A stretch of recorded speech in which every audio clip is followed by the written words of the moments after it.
여러분, 혹시 몸이 아파서 마음까지 무너졌던 적 있으신가요? 의사의 한마디가 세상을 조용히 멈추게 만들 때가 있죠. 저도 그랬습니다. 병을 진단받고 나서 세상이 두 겹으로 보였어요. 하나는 여전히 돌아가는 세상, 또 하나는 그 안에 멈춰선 제 시간. 하지만 그 멈춤이 끝은 아니더군요. 병을 이겨내고 나서야 비로소 나도 아직 살아있구나라는 감각을 느꼈습니다. 그 뒤로 저는 오래 묵혀두었던 꿈을 꺼냈습니다. 이 이야기를 들으시는 분들도 포기하지 마시길 바랍니다. 누구든 다시 피어날 수 있으니까요. 이야기 시작하겠습니다. 의사의 입술이 천천히 움직였어요. 유방암 2기입니다. 그 한 문장이 공기 중에서 천천히 가라앉는 듯 했습니다. 숨을 들이마셨지만 폐 속 어딘가에 갇힌 듯 했어요. 의사는 차분하게 설명했지만 단어들이 제게는 이질적인 언어처럼 들렸습니다. 수술, 항암 회복 가능성. 그 말들이 제 귀를 스쳐 지나가며 허공에 흩어졌습니다. 진료실 문을 나서자 복도 끝 창문으로 햇살이 쏟아졌어요. 그 빛이 너무 환해서 오히려 아팠습니다. 사람들은 각자의 일상으로 바쁘게 걸어가는데 저만 시간이 멈춘 듯 그 자리에 서 있었습니다. 엘리베이터 거울 속의 제 얼굴은 낯설었습니다. 눈가엔 피곤이, 입술엔 힘이 없었죠. 이게 정말 나인가 싶었어요. 집으로 돌아오는 버스 안, 창밖으로 겨울 끝에 나무들이 스쳤습니다. 잎 하나 남지 않은 가지들이 제 마음 같았어요. 주머니 속 진단서가 손끝에 닿을 때마다 심장이 쿵 내려앉았습니다. 괜찮을 거예요라고 누가 말해줬으면 했지만 그럴 사람도 없었습니다. 집에 도착했을 때 부엌은 조용했습니다. 밥 냄새도 사람 소리도 없었어요. 냉장고 문을 열자 식은 반찬들이 가득했죠. 나왔어. 작게 말했지만 대답은 없었습니다.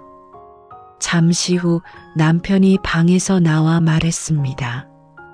밥 먹자. 그 짧은 말에 눈물이 났지만 고개를 숙였습니다. 그의 무심함 뒤에는 어쩌면 두려움이 숨어 있었을지도 몰랐습니다. 밤에 누워 천장을 바라봤어요. 형광등이 꺼지기 전 미세하게 깜빡였습니다. 그 빛이 제 마음 같았습니다. 꺼질 듯이 흔들리며 간신히 버티는, 손끝으로 배를 만져보며 속삭였습니다. 나 아직 살아있지? 대답은 없었지만 심장이 조용히 대답하는 듯 뛰고 있었습니다. 며칠 후 수술 일정이 잡혔습니다. 병원을 나오는 길, 길가에 앉은 노점 아주머니가 국화꽃을 팔고 있었어요. 하얀 국화가 바람에 흔들리다 제 쪽으로 한 송이 떨어졌습니다. 그걸 주워 들었을 때 문득 눈물이 쏟아졌습니다. 꽃잎이 시들었는데도 여전히 향기를 내고 있었습니다. 그 향이 제 가슴을 쿡 찔렀어요. 이게 나구나. 아직 완전히 꺾이지 않은, 그러나 흔들리는 존재. 그날 밤 부엌 불을 켜자 스테인리스 냄비가 제 얼굴을 비췄습니다. 거울보다 솔직한 얼굴이었죠. 피곤하고 불안하고 하지만 어딘가 단단해진 얼굴. 그래, 아직 끝난 건 아니야. 그렇게 스스로에게 말을 걸었습니다. 그 목소리가 부엌 안에서 작게 울렸습니다. 그리고 그날 제 안의 시계가 다시 아주 천천히 움직이기 시작했습니다. 수술은 생각보다 길었습니다. 마취가 풀리자 가슴 깊은 곳에서 통증이 밀려왔어요. 숨을 들이쉴 때마다 칼날 같은 고통이 번졌습니다. 간호사의 발소리가 멀리서 들렸지만 내 몸은 낯선 기계음 속에 묶여 있었죠. 그때 처음으로 내 몸이 내 것이 아니구나라는 생각이 들었습니다. 며칠이 지나고 병실 창문 너머로 봄 햇살이 스며들었어요. 그 빛이 병실의 흰 벽에 닿자 하얀 대신 연한 노란빛이 돌았습니다. 그 한 줄기 빛이 그렇게 따뜻할 수가 없더군요. 그제야 마음속 얼음이 조금 녹는 듯 했습니다. 남편은 하루에 한 번 조용히 병실 문을 열고 들어왔습니다. 죽 좀 먹어. 그 말 외에는 아무 말도 하지 않았어요. 그의 손에는 매일 다른 수건이 들려 있었습니다. 수건을 물에 적셔 제 이마를 닦아줄 때면 말보다 더 큰 위로가 느껴졌습니다. 우린 서툴렀지만 그 서툼이 오히려 진심 같았습니다. 딸 수진이는 바쁘다는 핑계로 자주 오지 못했지만 한 번 올 때마다 침대 옆에 과일을 두고 갔습니다. 엄마 힘들지? 이겨낼 수 있을 거야. 그 말 끝에 울음이 섞여 있었어요. 나는 웃으며 말했습니다. 괜찮다. 엄마는 아직 버틸 힘 있어. 하지만 그 말 뒤로 목이 메었습니다. 항암이 시작되자 머리카락이 빠지기 시작했어요. 빗을 들 때마다 머리카락이 손에 엉겨 붙었죠. 거울을 보는 게 두려웠습니다. 어느 날 머리카락이 거의 빠진 내 모습을 보며 울음이 터졌어요. 하지만 눈물이 다 마르고 나니 거울 속의 여자가 낯설게 강해 보였습니다. 그래, 이게 진짜 나일지도 몰라. 퇴원을 앞둔 어느 날 옆 침대에 6살 아이가 다가와 색종이 한 장을 내밀었어요. 할머니, 이거 접으면 병이 낫대요. 그 아이의 손엔 조그만 종이약이 쥐어져 있었죠. 색종이의 주름이 고르게 접혀 있었습니다. 그 작은 학을 바라보다가 문득 생각했습니다. 나도 다시 접히고 다시 펴질 수 있을까? 그날 밤 그 학을 머리맡에 두고 잠이 들었습니다. 그건 약보다 더 강한 희망의 모양이었어요. 퇴원 후 첫날 집안 공기가 낯설었습니다. 익숙했던 부엌의 냄새, 시계의 초침 소리, 창문을 두드리는 바람까지 모두 어색했어요. 병원에서의 하얀 시간들이 아직 몸에 붙어 있었던 거죠. 식탁 위엔 남편이 사다 둔 미역국이 식어 있었습니다. 한 숟가락 떠먹으려다 멈췄습니다. 숟가락 끝에 잡힌 국물에서 약 냄새가 나는 것 같았어요. 몸은 돌아왔는데 마음은 아직 병실에 남아있는 기분이었습니다. 며칠 동안은 집 밖으로 나가지 않았습니다. 머리칼이 듬성듬성 빠진 모습이 거울에 비칠 때마다 고개를 돌렸어요. 밤마다 침대맡에 두었던 종이약을 만지며 생각했습니다. 정말 나 이겨낸 걸까? 병을 고쳤다는 건 단지 몸이 나은 게 아니라 다시 세상을 마주할 용기를 되찾는 일이라는 걸 그때 알았습니다. 그러던 어느 날 딸 수진이가 외손녀 민서를 데리고 왔어요. 할머니, 머리 예쁘다. 민서는 제 머리를 쓰다듬으며 방긋 웃었습니다. 그 말이 어쩐지 따뜻하게 들렸어요. 어른의 시선이 아닌 아이의 시선이었기에 제 모습 그대로를 봐주는 듯 했습니다. 그날 밤 거울 앞에 앉아 머리 스카프를 정리했습니다. 길거리 불빛이 창문 틈으로 들어오자 스카프의 무늬가 부드럽게 반짝였어요. 그 반짝임이 마음속 한 구석을 밝혔습니다. 며칠 뒤 민서가 손을 잡고 동네 산책을 가자고 졸랐어요. 오랜만에 바깥 공기를 마셨습니다. 겨울이 끝나고 봄이 막 피어나던 시절이었죠. 골목길마다 매화향이 희미하게 번졌습니다. 민서는 제 손을 끌고 골목 모퉁이로 향했어요. 그곳엔 새로 문을 연 꽃집이 있었습니다. 유리문 안으로 보이는 색색의 꽃들이 저를 멈춰 세웠습니다.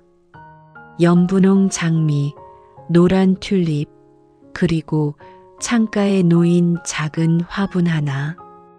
그 화분엔 다시 피어나라라는 글귀가 붙어 있었어요. 그 순간 가슴 깊은 곳에서 오래된 무언가가 일어나는 느낌이 들었습니다. 사실 젊은 시절 저는 꽃을 참 좋아했어요. 아이들이 어릴 땐 생일마다 작은 꽃다발을 직접 만들곤 했죠. 하지만 생활이 바쁘고 돈이 필요해지자 그 취미는 사치가 되었고 결국 서랍 속 사진으로만 남았습니다. 그런데 그날 유리문 너머 꽃잎의 색들이 내게 말하는 것 같았어요. 이제 다시 나를 기억해. 민서가 물었습니다. 할머니, 이 꽃 이름 뭐예요? 프리지어란다.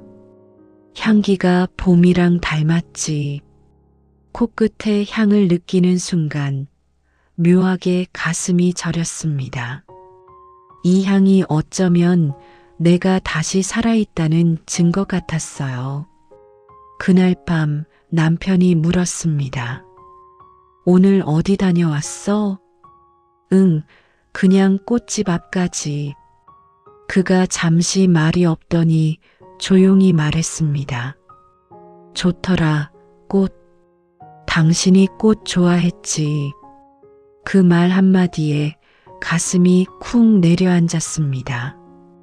그는 기억하고 있었던 거예요. 내가 오래전 그 작은 꿈을 품고 있었다는 걸. 잠들기 전 창가에 앉아 있었습니다.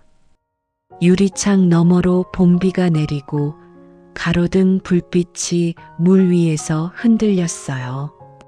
그 흔들림이 이상하게 따뜻했습니다.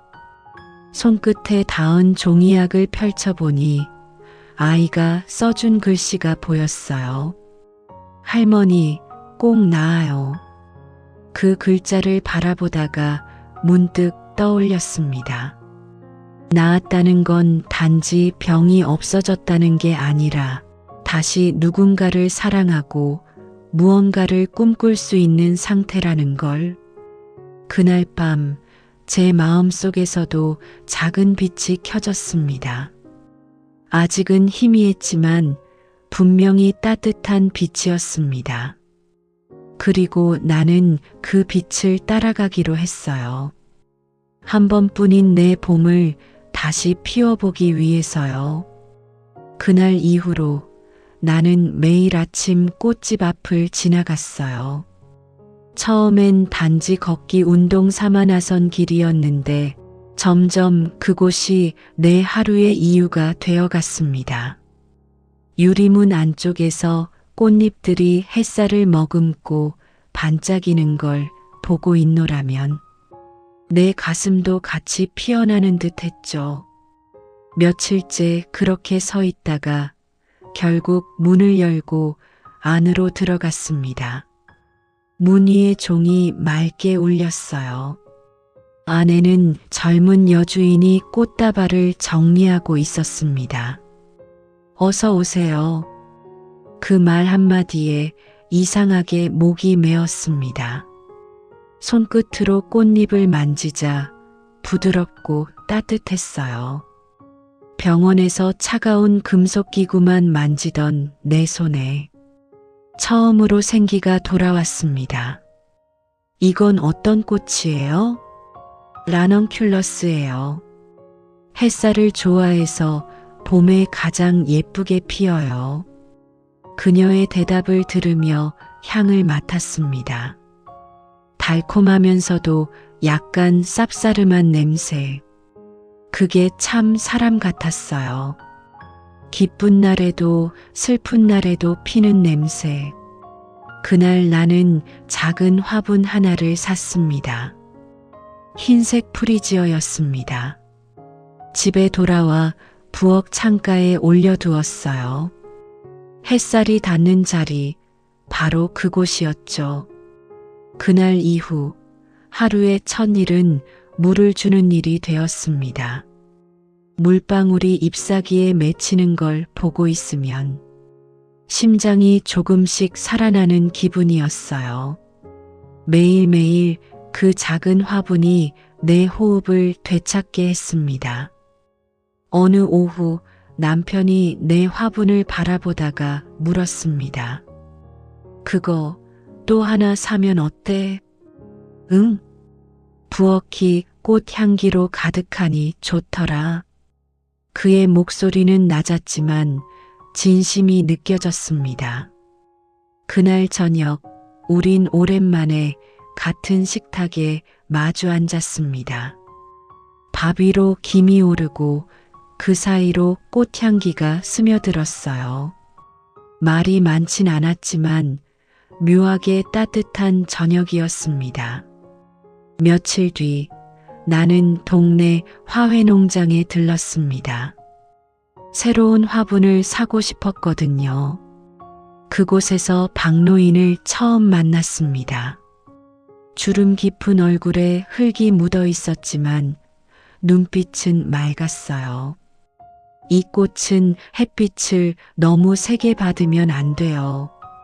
그는 내 손을 살짝 들어 꽃잎에 비쳐 보이며 말했습니다. 빛이 너무 세면 얘가 숨을 못 쉬어요. 사람도 그렇지요. 그 말이 마음에 오래 남았습니다. 나도 빛이 너무 강했던 세월을 지나왔구나 싶었어요. 그날 그는 내게 작은 화분을 하나 건넸습니다. 이건 미리 피운 장미예요. 새싹이 곧 날 거예요. 손에 쥔 화분의 흙은 따뜻했습니다.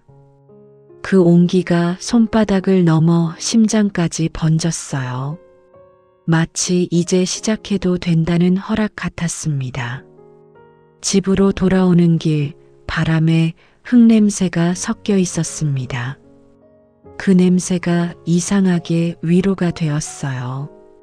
병으로 잃었던 내 후각, 촉각, 감정이 하나씩 돌아오고 있었습니다.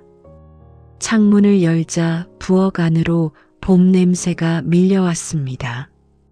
나는 손을 씻고 화분 흙을 살살 고르며 속삭였습니다.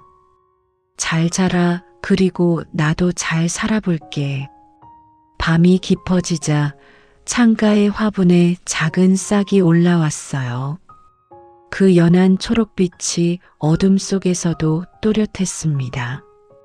나는 그 빛을 오래 바라보다가 눈을 감았습니다. 오늘 하루가 병 이전의 어느 날보다도 살아있는 하루처럼 느껴졌습니다. 그날 이후로 나는 하루의 대부분을 화분 옆에서 보냈어요. 아침엔 물을 주고 오후엔 잎사귀 먼지를 닦고 밤이면 조용히 꽃잎을 세어보았습니다. 손끝으로 흙의 온기를 느낄 때마다 살아있다는 게 실감났습니다. 하지만 그 따뜻함 뒤에는 설명할 수 없는 공허함이 함께 있었어요. 이게 다일까? 문득 그런 생각이 들었습니다. 꽃을 돌보는 일만으로는 마음이 다 채워지지 않았어요. 어쩌면 나는 그 꽃집처럼 내 손으로 무언가를 만들어 보고 싶었던 걸지도 몰라요. 젊은 시절 내 작은 꿈, 아이들 돌보느라 미뤄둔 내 꽃집, 그 생각이 하루하루 점점 더 커져갔습니다. 어느 날 남편에게 조심스레 말을 꺼냈습니다. 나 작은 가게 하나 내보고 싶어. 그는 젓가락을 멈추더니 한참을 말이 없었습니다. 가게? 무슨 가게? 꽃집이요. 조그만 거. 내 손으로 해보고 싶어요. 그는 잠시 눈을 감았다가 낮은 목소리로 말했습니다. 당신 몸도 완전히 회복 안 됐잖아. 무리하지 마. 그의 말은 걱정이었지만 제 귀엔 하지 말라는 금지처럼 들렸습니다. 밥숟가락이 식탁 위에 부딪히며 작은 소리를 냈습니다. 그 소리가 내 속을 쿡 찔렀습니다. 며칠 동안 아무 말도 하지 않았습니다. 하지만 마음은 이미 한 곳을 향하고 있었어요. 그때 마침 박노인이 농장에서 제게 물었습니다. 요즘 표정이 무겁네요. 무슨 일 있으신가요? 나는 웃으며 말했습니다. 그냥요, 나이 들어서 욕심이 생겨서요. 욕심이라니요. 살아있으니 욕심도 나는 거죠. 그는 그렇게 말하며 내 손에 새 흙을 쥐어주었습니다. 그 흙이 유난히 따뜻했습니다. 이건 새싹용 흙이에요. 오래된 뿌리도 이 흙을 만나면 다시 숨을 쉬죠. 그 말을 듣는 순간 눈가가 뜨거워졌습니다. 병이 나았다고 해서 마음까지 낫는 건 아니었지만 그 따뜻한 흙냄새가 내 안의 용기를 깨웠어요. 그날 밤 나는 노트 한 권을 꺼냈습니다. 한 장 한 장 넘기며 가게 이름을 적어봤어요. 영숙의 봄 다시 피다 꽃숨. 이름을 고르다가 결국 펜을 놓았습니다. 과연 할 수 있을까? 몸은 아직 예전 같지 않았습니다. 한 계단을 오를 때도 숨이 차고 손목이 자주 시렸어요. 하지만 마음속엔 자꾸 봄비 소리가 들렸습니다. 지금이 아니면 평생 못할지도 몰라. 다음 날 딸 수진이에게도 그 이야기를 했습니다. 엄마, 진짜로 하려고? 아직 몸 완전하지도 않은데? 응, 알아. 그래도 그냥 한 번만 해보고 싶어. 가게 일은 힘들어. 엄마 혼자 감당하기엔 무리야. 그녀의 말은 현실적이었지만 그 속엔 걱정이 묻어 있었습니다. 그 마음을 알기에 나도 더 강하게 대꾸할 수 없었어요. 대신 조용히 말했습니다. 몸은 조금 약해졌지만 마음은 오히려 단단해졌단다. 그날 밤 창가에 앉아 화분을 바라봤습니다. 며칠 전 심은 장미싹이 제법 자라 있었습니다. 햇빛이 닿은 부분이 조금 더 연하고 그늘진 쪽은 진했어요. 그걸 보며 깨달았습니다. 빛이 고르지 않아도 꽃은 자라더라고요. 나도 그렇게 살아야겠다고 손끝으로 잎을 쓰다듬으며 중얼거렸습니다. 그래, 두렵다고 멈출 순 없지. 그 말에 내 목소리가 살짝 떨렸지만 확실히 살아 있었습니다. 그날 밤 부엌의 시계 소리가 이상하게 힘있게 들렸습니다. 초침 하나가 내 내일을 조금씩 밀어주는 것처럼 봄비가 사흘째 내렸습니다. 창문을 열자 젖은 흙냄새가 밀려왔어요. 빗소리 속에서 마음이 이상하게 차분했습니다. 비는 늘 두려움을 잠시 잊게 해줍니다. 그날 아침 나는 결심했습니다. 이제 시작하자. 가장 먼저 찾아간 곳은 박노인의 화훼농장이었습니다. 낡은 천막 밑에서 그는 묵직한 흙자루를 옮기고 있었죠. 이런 날씨에 웬일이에요? 선생님, 저 배우고 싶어요. 그는 내 눈을 바라보더니 미소를 지었습니다. 드디어 올 게 왔네요. 그의 말에 가슴이 두근거렸습니다. 그날부터 나는 매일 아침 농장에 나갔습니다. 해가 들기도 전에 도착해 흙을 고르고 삽을 들고 씨앗을 심었습니다. 처음엔 허리도 아프고 손목도 시렸어요. 하지만 손바닥이 흙에 닿을 때마다 묘하게 마음이 편해졌습니다.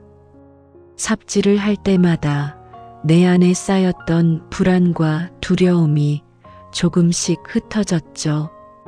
박노인은 늘 말이 적었습니다. 대신 행동으로 가르쳤습니다. 이건 너무 많이 물 주면 안 돼요. 사람도 그렇죠. 조급하면 숨이 막혀요. 그의 말 하나하나가 내 삶과 겹쳤습니다. 나는 평생 누군가를 위해 서둘렀던 사람이었어요. 남편의 식사, 딸의 도시락, 손주의 옷. 그런데 정작 나 자신을 위해 천천히 물을 준 적은 한 번도 없었습니다. 며칠이 지나자 손톱 밑이 흙으로 까매졌습니다. 그 흙 냄새가 이상하게 향기롭게 느껴졌습니다.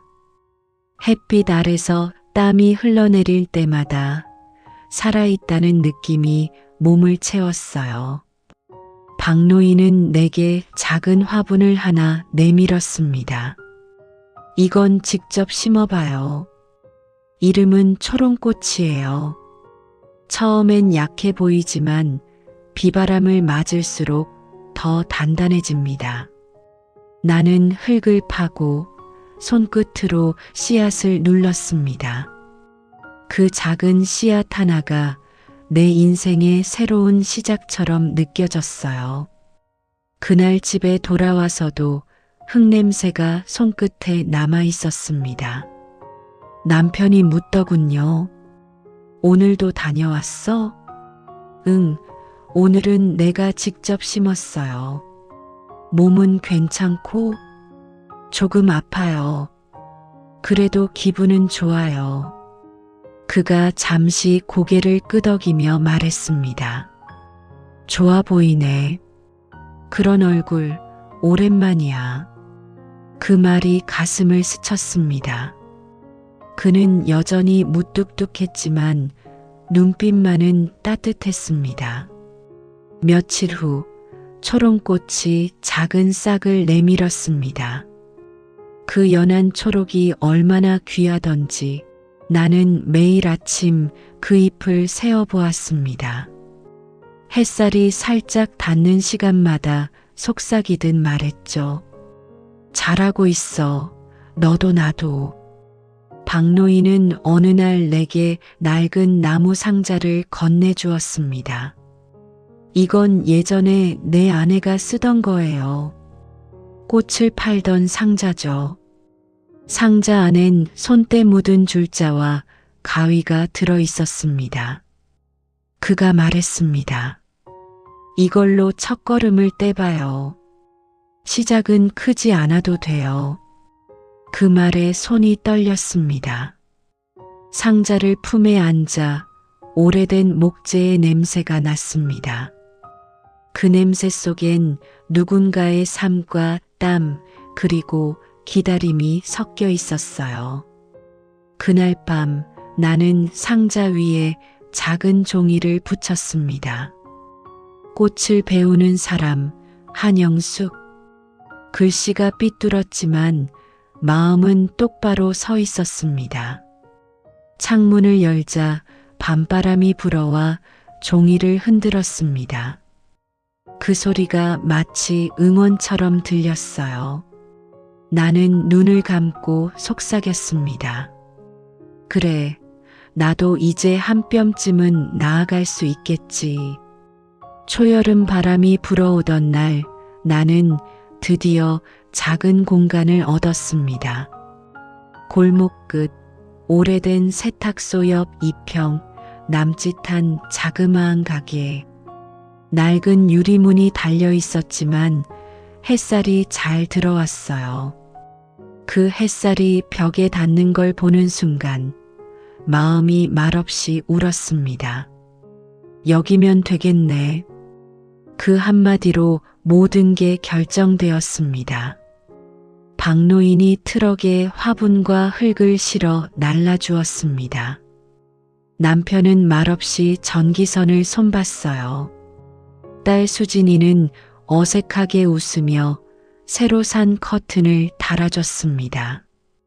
엄마, 이 색 괜찮지? 민서가 고른 거야. 연한 분홍빛 커튼이 바람에 흔들렸습니다. 그 색이 마치 내 심장의 색 같았어요. 첫날은 가게를 꾸미는 일로 하루를 다 썼습니다. 바닥을 쓸고 화분을 닦고 낡은 간판을 새로 칠했습니다. 손끝에 페인트가 묻어도 기분이 좋았어요. 오랜만에 내 손으로 무언가를 만든다는 감각이 들었거든요. 밤이 되자 가게 안에 꽃향기와 흙 냄새가 뒤섞여 있었습니다. 그 냄새는 병실에서 맡던 약 냄새와는 전혀 다른 삶의 냄새였습니다. 작은 간판에는 꽃숨이라 적었습니다. 박노인이 말하길 사람도 꽃도 숨이 통해야 삽니다. 그 말을 간판 이름으로 삼았습니다. 가게 문을 열자 첫 손님은 바로 민서였어요. 할머니, 이 꽃집 너무 예뻐. 작은 손이 화분 위를 빙글 돌며 웃었습니다. 그 웃음이 이 가게의 첫 빛이 되었어요. 며칠 뒤 동네 사람들이 하나둘 찾아왔습니다. 여기 새로 생긴 꽃집이죠? 이 향기 참 좋네요. 그 말들에 가슴이 차오를 만큼 벅찼습니다. 하루 종일 서 있어도 다리가 아프지 않았어요. 손끝에 닿는 꽃잎이 내 몸의 혈관을 다시 깨우는 것 같았습니다. 그러던 어느 날 남편이 퇴근길에 들렀습니다. 이거 선물. 그가 내민 건 낡은 라디오였어요. 이 라디오 집에서 잘 안 들으니까 여기 두지 그래. 가게 한켠에 올려두자 라디오에서 조용히 음악이 흘러나왔습니다. 그 멜로디 속에서 마음이 잔잔히 흔들렸습니다. 남편은 꽃다발 하나를 들여다보더니 말했어요. 이건 뭐라고 했지? 향이 좋네. 프리지어요. 내가 처음 산 꽃. 그가 고개를 끄덕이며 짧게 말했습니다. 그때보다 훨씬 잘 폈네. 그 한마디에 눈시울이 뜨거워졌습니다. 그때보다 훨씬 잘 폈네. 그 말은 단순한 꽃 이야기가 아니었습니다. 그가 내 삶을 보고 한 말이었죠. 시간이 흘러 가게 문을 열면 향기와 함께 웃음소리가 퍼졌습니다. 어린아이들이 뛰어들어와 꽃잎을 만지고 지나가던 할머니가 오래된 친구처럼 말을 걸었습니다. 나도 옛날에 이런 거 해보고 싶었는데 당신 보니까 힘이 나네. 그 말을 듣는 순간 가슴속이 따뜻해졌습니다. 내가 누군가에게 용기로 보일 수도 있다는 사실이 그 어느 약보다 큰 힘이 되었습니다. 하루를 마치고 불을 끄기 전 나는 언제나 가게 한가운데 서서 꽃들을 바라봤습니다. 라디오에서 잔잔한 음악이 흐르고 꽃잎 사이로 남편이 두고 간 낡은 라디오 불빛이 반짝였어요. 그 빛이 마치 병실에서 꺼질 듯 깜빡이던 형광등과 겹쳐 보였습니다. 하지만 이번엔 다르죠.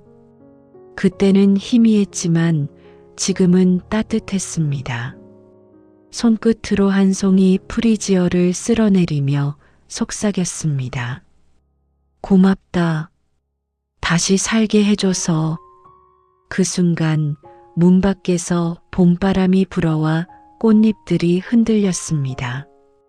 그 흔들림 속에서 나는 깨달았습니다.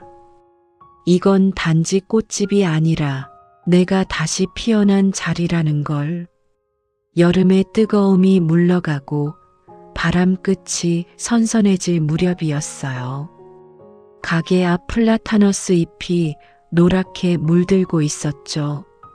나는 매일 아침 가게 문을 열며 오늘도 잘 자랐니? 하고 꽃들에게 인사를 건넸습니다. 병으로 쓰러졌던 그때가 이제는 마치 오래전 꿈처럼 느껴졌어요. 아침 햇살이 유리창을 비출 때마다 그 빛 속에서 내 손이 반짝였습니다. 그 손은 주름지고 굳은 살이 박였지만 이제는 생명들을 키우는 손이었어요. 손끝에 닿는 흙의 감촉, 물방울이 떨어지는 소리, 그 모든 게 제 삶의 리듬이 되어 있었습니다. 그날은 유난히 바람이 따뜻했습니다. 문을 열자 딸 수진과 민서가 웃으며 들어왔어요. 엄마, 오늘 꽃 엄청 예쁘다. 할머니, 나도 물 줄래요? 민서가 들뜬 목소리로 물뿌리개를 들었습니다. 그 손에 물이 넘쳐서 바닥이 반짝였죠.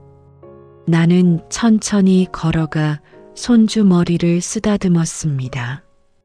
괜찮아. 물은 흘러야 꽃이 자라지. 그 말이 내 마음에도 스며들었습니다. 점심 무렵 박노인이 농장에서 들러 장미 한 다발을 내밀었습니다. 가게 100일 축하드려요. 그의 손엔 오래된 모자와 묵은 흙냄새가 함께 묻어 있었습니다. 이렇게 오래 할 줄 알았어요? 내가 웃자 그는 고개를 끄덕이며 말했습니다. 처음부터 알았어요. 이 사람 손끝에 다시 봄이 온다고. 그 말에 가슴이 저릿해졌습니다. 그때 라디오에서 조용한 노래가 흘러나왔어요. 낡은 라디오의 스피커가 떨리며 마치 내 심장처럼 박자를 맞췄습니다. 그날 저녁 남편이 가게 문 앞을 서성였어요. 오늘은 문 닫기 일러? 응, 조금만 더 있다가 닫으려고.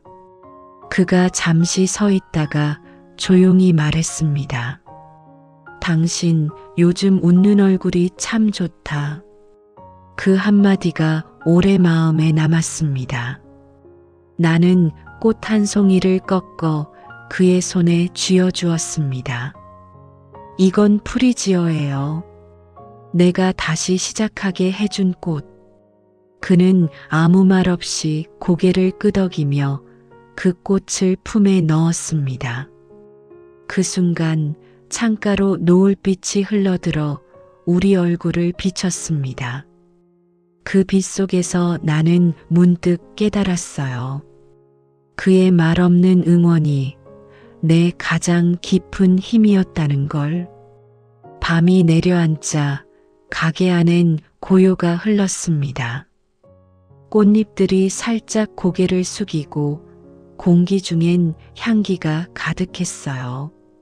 나는 의자에 앉아 손을 펼쳐 보았습니다. 그 손 위엔 새싹처럼 작고 연한 흉터가 남아 있었습니다. 그 흉터가 이제는 상처가 아니라 내 생의 증표처럼 느껴졌어요. 아프고 무너졌던 시간들이 있었기에 이 손끝에서 다시 피어난 모든 것들이 더 단단하게 빛났습니다. 라디오에서 잔잔히 흘러나오는 음악 속에서 나는 천천히 눈을 감았습니다.